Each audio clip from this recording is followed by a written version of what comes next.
Bismillahirrahmanirrahim. Assalamualaikum warahmatullahi wabarakatuh. Salam sehat. Saya Profesor Dr. Masruki MPD, Rektor Universitas Muhammadiyah Semarang. Saya sudah membaca Undang-Undang Nomor 11 Tahun 2021 yang merupakan perubahan dari Undang-Undang Nomor 16 Tahun 2004 tentang Kejaksaan Republik Indonesia. Saya lihat memang ada 4 titik kelemahan yang cukup substantif dari undang-undang ini, oleh karena menjadi pertimbangan untuk dilakukan perubahan, apalagi bahwa undang-undang kejaksaan ini masuk dalam program legislasi nasional atau prolegnas ya.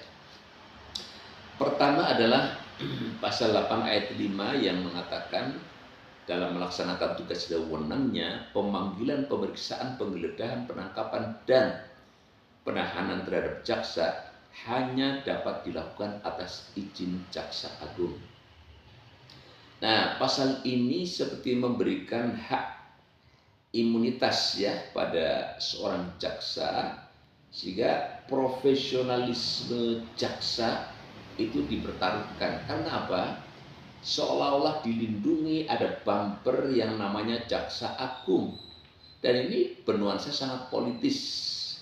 Sudah tentu yang namanya jaksa sebagai penegak hukum itu adalah sebagai manusia biasa yang tidak luput dari khilaf ya dalam menjalankan tugas, sehingga bisa saja ada dugaan terlibat tindak pidana korupsi ya, atau ada gratifikasi dan seterusnya, yang kalau kemudian ini harus ada izin dari jaksa agung, ini sepertinya jaksa agung jadi bumper, dan jaksa itu seperti sulit untuk dilakukan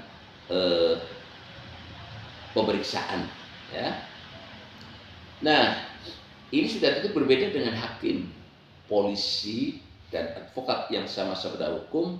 Namun apabila ada dugaan keterlibatan dalam tindak pidana, tidak memerlukan izin dari pimpinan.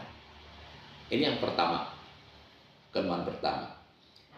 Kelemahan yang kedua adalah pasal 11A yang mengatakan bahwa jaksa dapat ditugaskan untuk menduduki jabatan, jaksa dapat ditugaskan untuk menduduki atau mengisi jabatan di luar instansi kejaksaan atau penugasan lainnya dapat dilaksanakan dengan rangkap jabatan.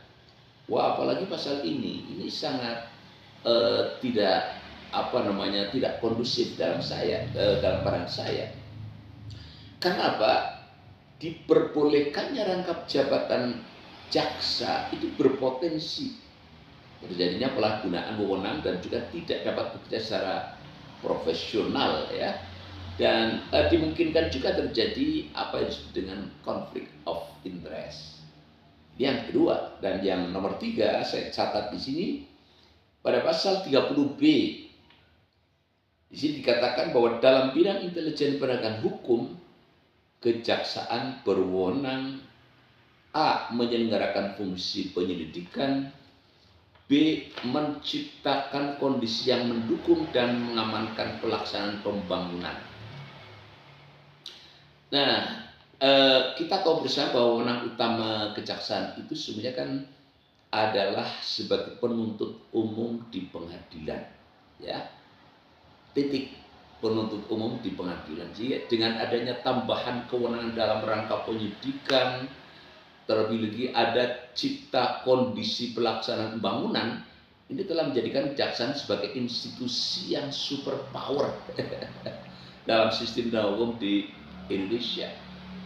Jadi ini juga perlu dilakukan revisi.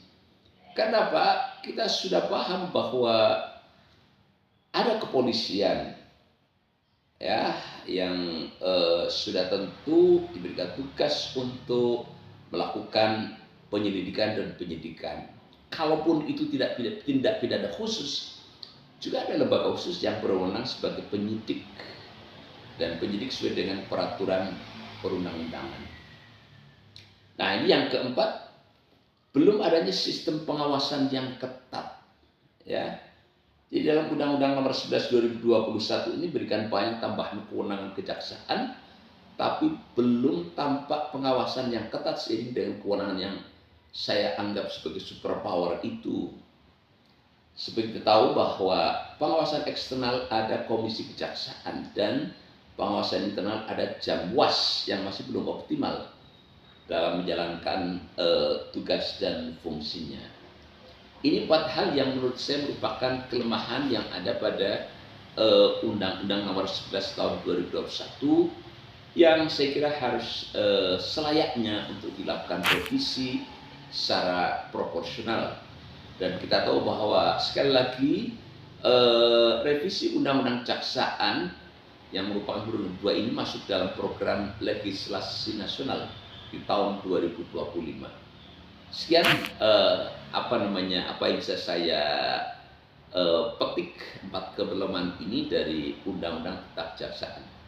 Terima kasih, salam hormat, assalamualaikum warahmatullahi wabarakatuh.